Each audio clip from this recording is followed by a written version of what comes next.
오늘 말씀은 민수기 32장 28절에서 32절 말씀 함께 봅니다. 민수기 32장 28절에서 32절 말씀 한 목소리로 읽습니다. 28절 이에 모세가 그들에 대하여 제사장 엘르아살과 눈의 아들 여호수아와 이스라엘 자손 지파의 수령들에게 명령하니라.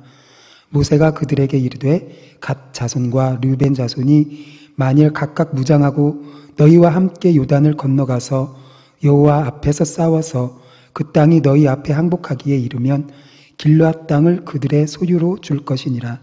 그러나 만일 그들이 너희와 함께 무장하고 건너지 아니하면 그들은 가나안 땅에서 너희와 함께 땅을 소유할 것이니라. 갓 자손과 르벤 자손이 대답하여 이르되 여호와께서 당신의 종들에게 명령하신 대로 우리가 행할 것이라. 우리가 무장하고 여호와 앞에서 가나안 땅에 건너가서 요단 이쪽을 우리의 소유할 기업이 되게 하리이다. 아멘. 지금 함께 읽은 말씀 민수기 32장 28절에서 32절 말씀을 보면 모세가 르우벤과 갓 지파를 향해서 요단강을 건너가서 함께 싸우기를 명령합니다. 그러자 두 지파는 모세의 말에 순종하여 무장하고 함께 나가서 싸우겠다고 다짐하는 내용입니다. 이 얼마나 무장하며 싸우겠다고 하는 얼마나 용기 있는 모습입니까? 그러나 32장 1절을 보면 르우벤과 갓 지파의 처음 행동은 이런 용기 백배한 모습과는 전혀 다릅니다.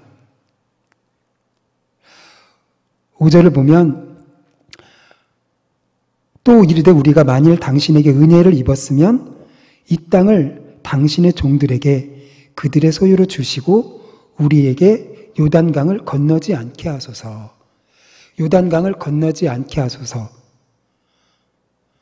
그런데 나중에는 무장하여 싸우리이다 라는 이런 모습이 바뀌어지게 됩니다. 무장하여 싸우겠다고 하는 다짐과 처음에 요단 동편에 머물겠다고 하는 모습은 전혀 다른 모습으로 나타납니다. 어떤 우여곡절이 있었을까요?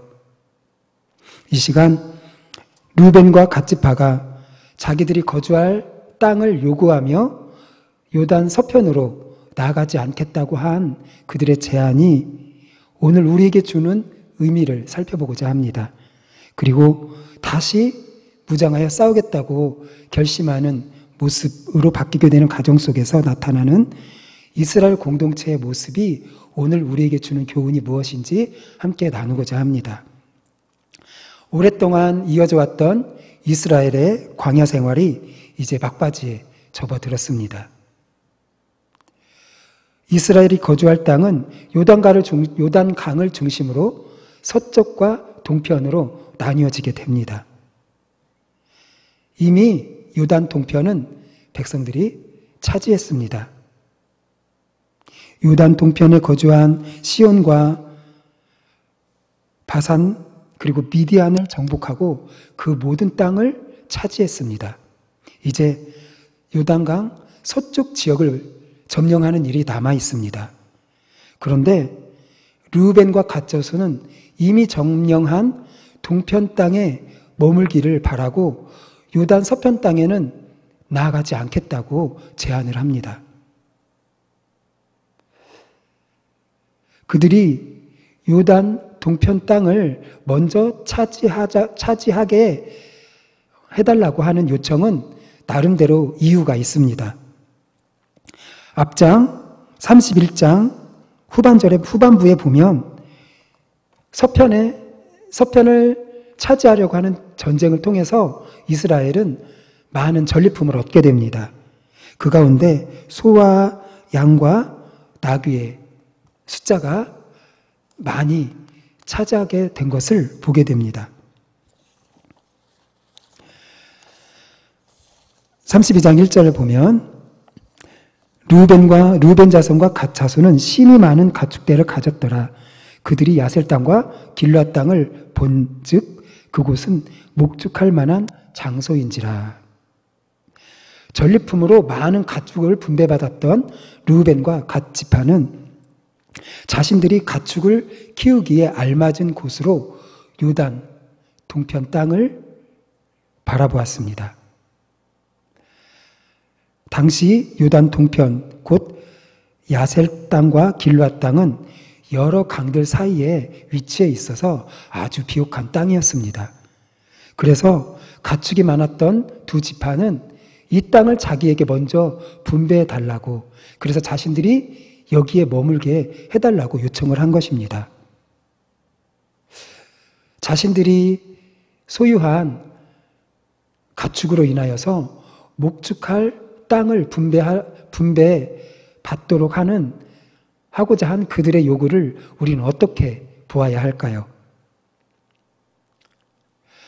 두 지파의 요구는 신앙 공동체로 운명을 같이 해야 하는 이스라엘 민족에게 있어서 결코 바람직하지 못한 제안이었습니다. 하나님께서는 이스라엘 자손들에게 가나안 땅에 가도록 약속해 주시면서 모든 대적들을 멸하라고 말씀하셨습니다. 그러나 르우벤과 갓 지파는 이 사명을 망각한 채 자신들의 안일함과 현실적인 만족감에 젖어 있는 것입니다. 두 지파는 이스라엘 공동체가 함께 힘을 합하여 얻은 결과를 자신들의 것으로 삼고자 하는데 첫 번째 관심이 있었습니다. 그리고 아직 남아야 한 어려운 고비는 다른 지파에게 미루는 것입니다. 바로 이기적이고 세속적인 안목으로 현실에 안주하려는 태도를 보이고 있는 것입니다. 아직은 이스라엘 모든 지파가 힘을 합하여서 요단 서편까지 함께 나아가서 그 땅을 차지해야 합니다. 그러나 자신의 현실적인 만족과 욕망을 우선시하고 공동체의 목표를 향해서는 뒤로 물러서려고 하는 모습을 지금 두 지파는 보여주고 있는 것입니다. 어찌면 이 두 지파의 모습이 오늘 우리의 모습이 아닌가 생각합니다. 자기 생각, 욕심만을 우선시하며 챙기기에 바쁜 오늘 현대인의 모습이 우리의 모습이 아닌가 생각해 봅니다. 그런데 이러한 모습은 교회 내에서도 보여지고 있습니다. 자기가 받을 복만을 생각하며 교회 공동체의 일원으로서의 책임과 의무를 다하지 않으려 하는 그런 성숙하지 못한 그리스도인의 모습이 오늘 우리의 모습이 아닌가 하는 생각을 하게 됩니다. 나만 은혜 받고 복 받는 것을 중요시하는 이기적인 마음이 우리 가운데 자리 잡고 있지는 않은지 오늘 르우벤과 갓 지파의 모습을 통해서 우리는 우리 자신의 모습을 되돌아보아야 하겠습니다. 그리고 이만 하면 됐지, 요단 동편을 차지하면 됐지 라고 하는 안주하는 모습이 우리 가운데 있지는 않은지 우리의 모습을 되돌아보아야 합니다. 우리 모두는 우리 동부교회, 교회 공동체를 향한 하나님의 계획과 비전, 영광스러운 하나님 나라의 비전을 함께 이루고자 힘을 합하여 나아가야 할 때입니다. 그 열정을 우리는 놓고 잊지 말아야 하는 것입니다. 하나님은 이스라엘 백성에게 세상의 많은 민족과 나라들의 복의 통로, 제사장의 나라로 세워주셨습니다.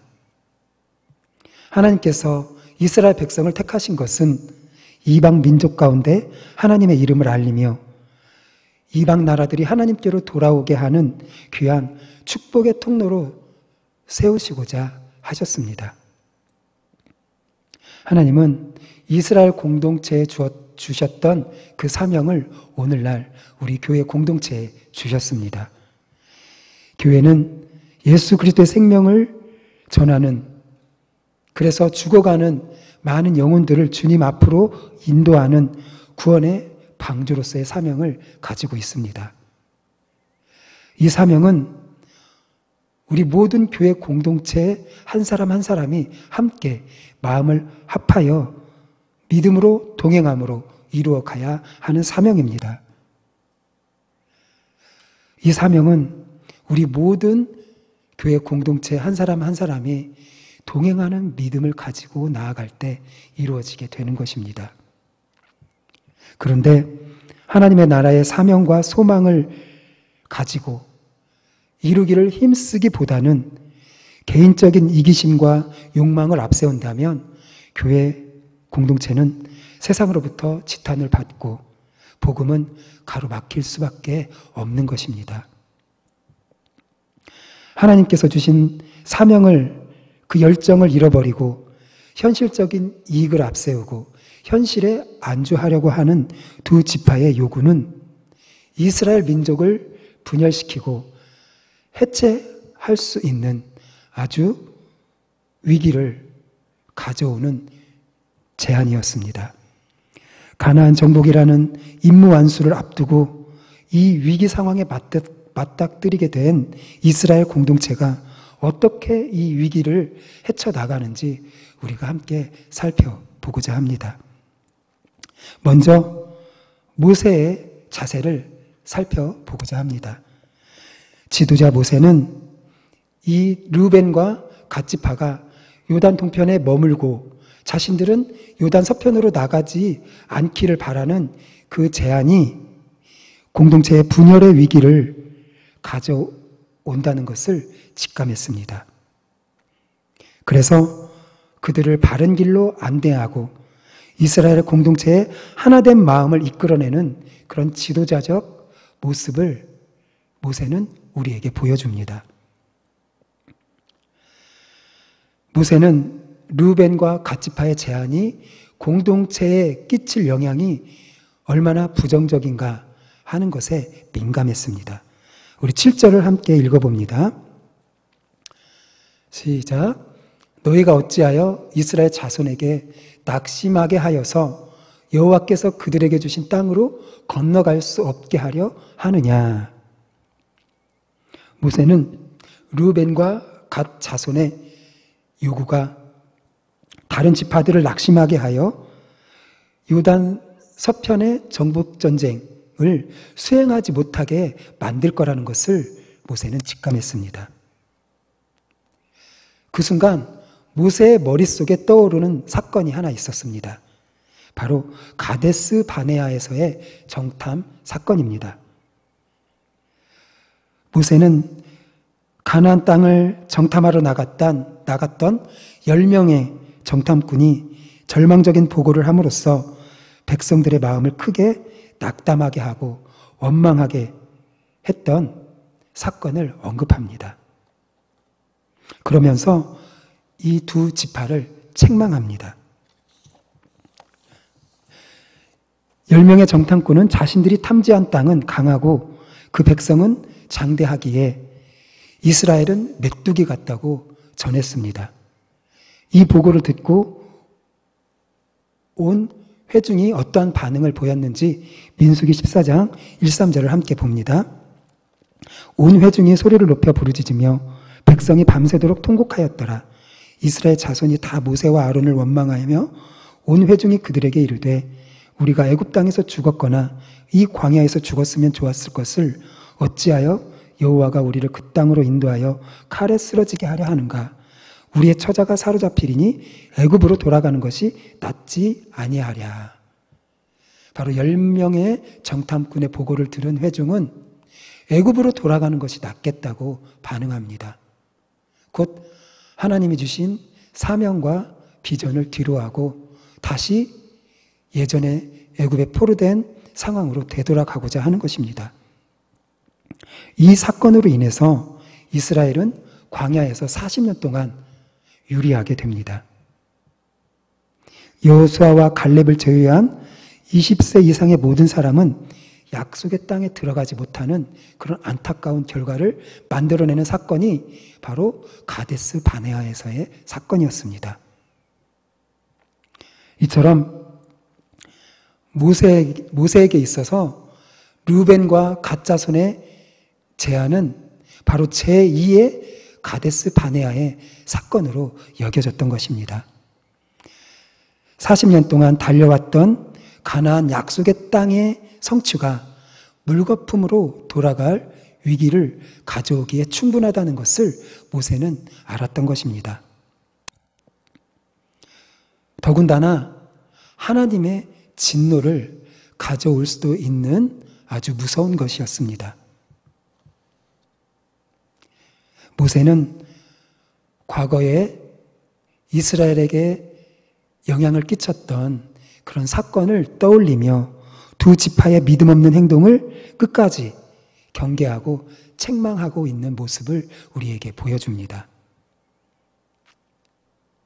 모세의 이러한 민감한 반응에 의해서 두 지파는 마음을 바꾸게 되었습니다. 그래서 모세는 다시 이 두 지파가 이스라엘 공동체의 비전에 다시 참여하게 하는 그러한 변화를 가져오는 제안을 하게 됩니다. 그래서 이러한 민감함과 이런 바른 책망으로 모세는 다시금 이스라엘을 가나안 땅으로 잘 이끌어 드릴 수 있게 되었던 것입니다. 또한 백성의 지도자 모세에게 볼 수 있는 모습 한 가지 더 있습니다. 바로 28절을 함께 읽어보면 이에 모세가 그들에 대하여 제사장 엘르아살과 눈의 아들 여호수아와 이스라엘 자손 지파의 수령들에게 명령하니라. 처음에는 두 지파를 책망하고 자신 앞에서 맹세하게 하였습니다. 그런데 모세는 여기에 그치지 않고 백성의 두령들과 함께 있는 제사장과 백성의 두령들이 함께 있는 자리에서 맹세하도록 이끌어내고 있는 모습을 우리에게 보여줍니다. 바로 자신과 자신 앞에서 맹세하게 할 뿐만 아니라 공동체 전체가 협약을 맺고 르우벤과 갓지파가 이런 공동체 앞에서 다시 한번 자신들의 다짐을 하게 하는 모습으로 이끌어내고 있는 것입니다. 그러면서 모세는 제사장과 지파의 두령들 앞에서 못을 박습니다.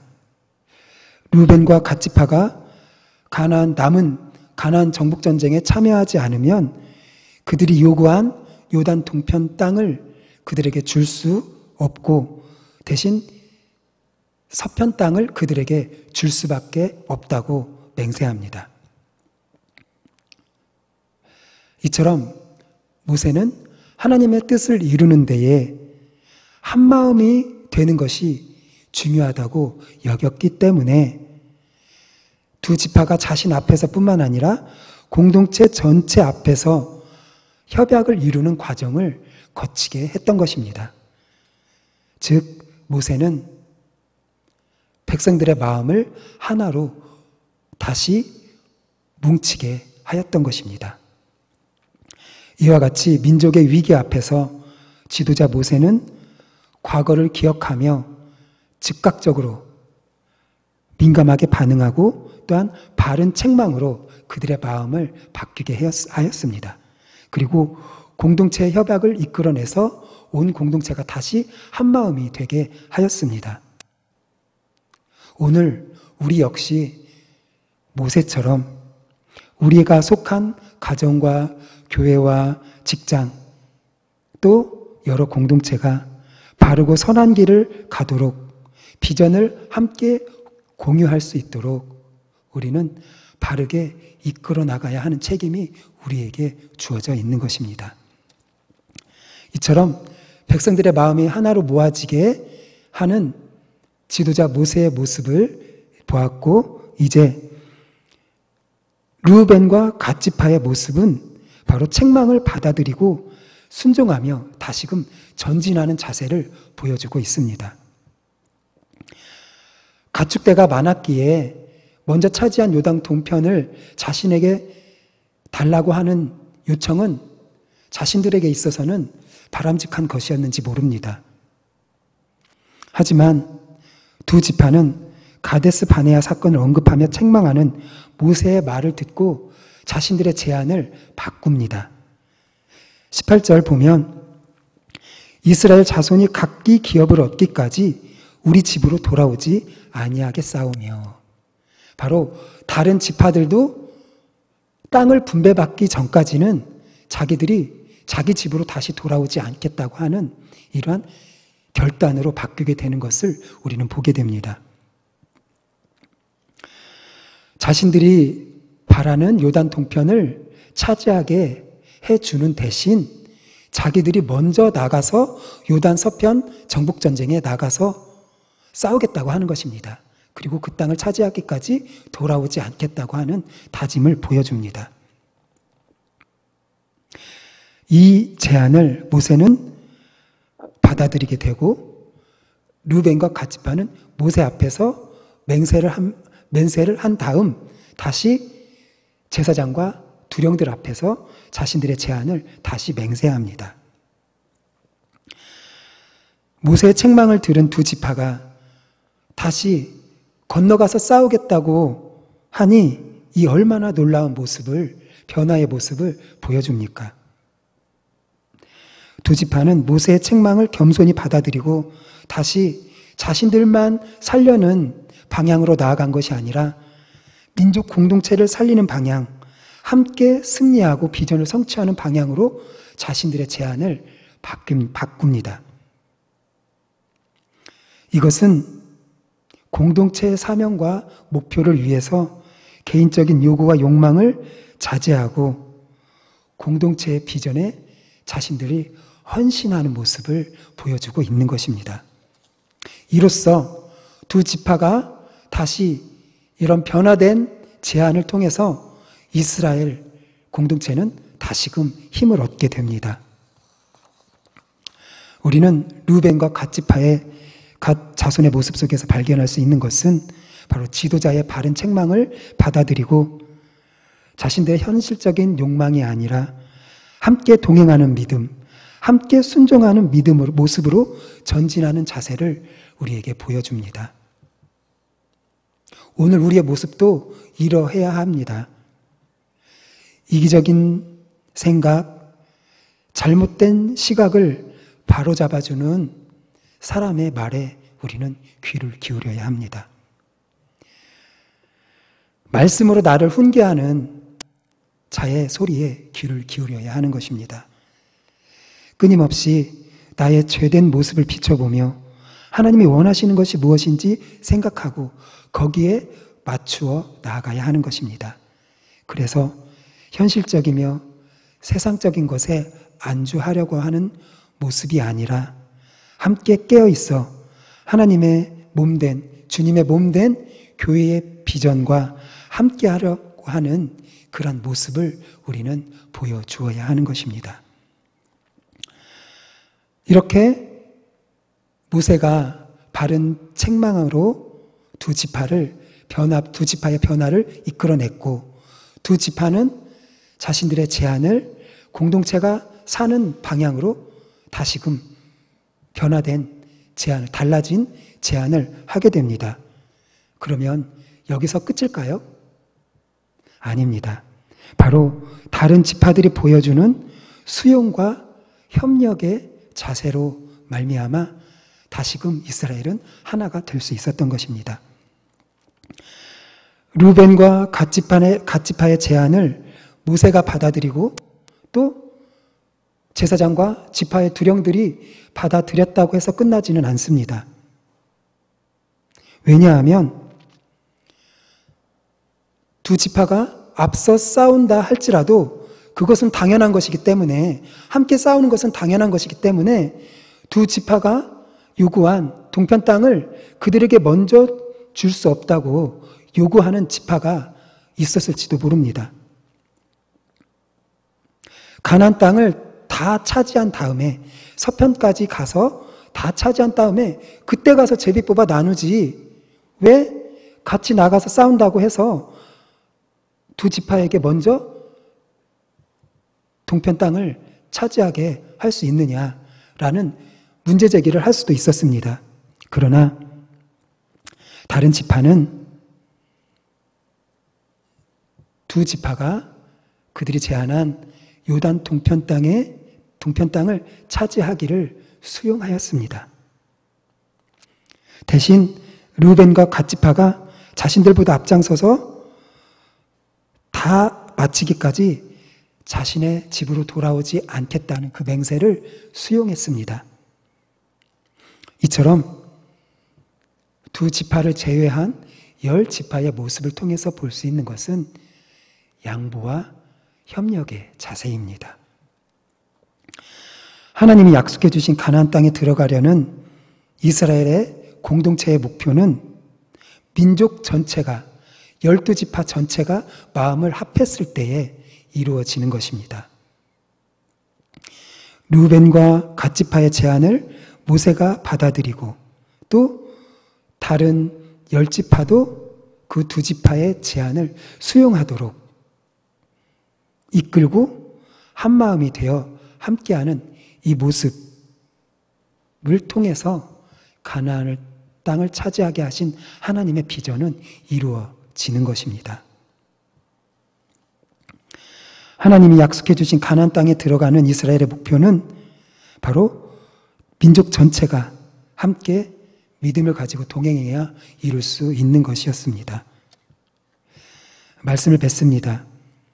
먼저 차지한 요단 동편 땅을 차지하겠다고 그리고 서편에 가서 싸우지 않겠다는 르우벤과 갓 자손의 제안은 민족의 사기를 떨어뜨리고 분열의 결과를 낳으며 하나님의 진노를 가져올 수 있는 매우 위험한 것이었습니다. 그러나 이 위기 상황을 극복할 수 있었던 것은 지도자 모세와 그리고 두 지파 그리고 다른 10지파의 마음이 하나가 되어 상호 협력하는 관계를 다시 맺었기 때문입니다. 바로 믿음의 동행자가 되어서 하나님이 주신 가나안의 비전을 향해서 다시금 발걸음하였기 때문입니다. 이처럼 위기를 극복하는 것은 어느 한 사람 한편의 노력만으로는 불가능합니다.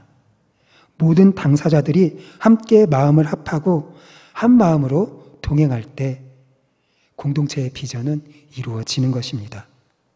바로 동행하는 믿음에는 자신의 이기적인 욕망을 절제하고 공동체의 비전을 함께 나누고 순종하는 협력과 하나됨의 자세가 요구됩니다. 이처럼 동행하는 믿음이 우리 동부교회, 우리 공동체의 믿음이기를 바랍니다. 왜냐하면 교회만큼 다양한 세대, 연령층, 경제력, 지위, 학력, 직업을 가진 사람들이 모이는 곳은 없기 때문입니다. 나의 이익이나 권익을 주장하는 모임이 아니라 주님을 섬기고 이 지역사회와 세계를 향해서 그리스도의 비전을 품고 나아가는 공동체가 바로 교회 공동체이기 때문입니다. 하나님의 비전, 하나님의 일은 모든 공동체의 일원이 함께 하나 되어 동행해 나갈 때 성공적으로 이루어지게 됩니다. 서로의 입장을 이해하면서 동일한 목표를 향하고 동일한 목표를 바라보는 자들에게는 꿈은 꿈으로 끝나는 것이 아니라 현실로 나타나게 될 줄로 믿습니다. 우리 동부교회는 하나님이 주신 선교와 나눔의 큰 비전과 아름다운 꿈이 우리에게 주어져 있습니다. 모든 공동체의 지체들이 믿음으로 함께 마음에 품고 동행하며 협력해 나가 현실로 만들어야 하겠습니다. 삼위일체 되신 주님이 협력과 조화의 모습을 우리에게 본으로 보여주셨습니다. 바로 이스라엘이 아직은 땅을 점령할 때이지 땅을 나눌 때가 아니었던 것처럼 우리 교회가 다 함께 일어서서 이 비전을 가지고 계속해서 전진해 나아가야 할 때인 것입니다. 바로 우리 생명 다하기까지, 우리 주님 다시 오실 때까지 우리는 선교와 나눔의 비전을 가지고 우리 모두가 다 함께 전진해 나가야 하는 것입니다. 그러기 위해서는 우리에게 민감함이 필요합니다.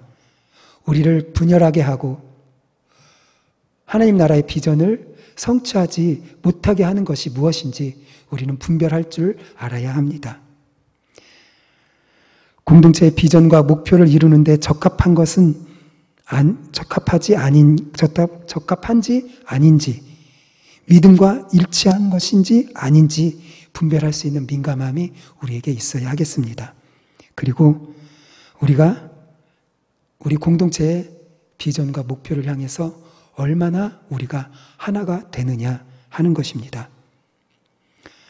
우리가 하나가 되기 위해서 공동체에 힘과 용기를 실어주는 순종과 양보와 협력의 자세를 우리 모두가 가져야 하겠습니다. 그래서 우리는 끝까지 믿음의 동행자, 믿음의 동역자로 서야 하겠습니다.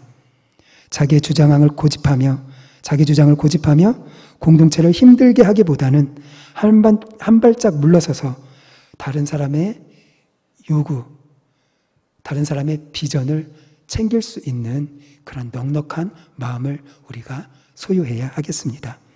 이러한 동행하는 믿음으로 전진해 나아가 하나님의 뜻과 사명을 이루어 나가는 우리 동부교회가 되기를 예수님의 이름으로 축복합니다.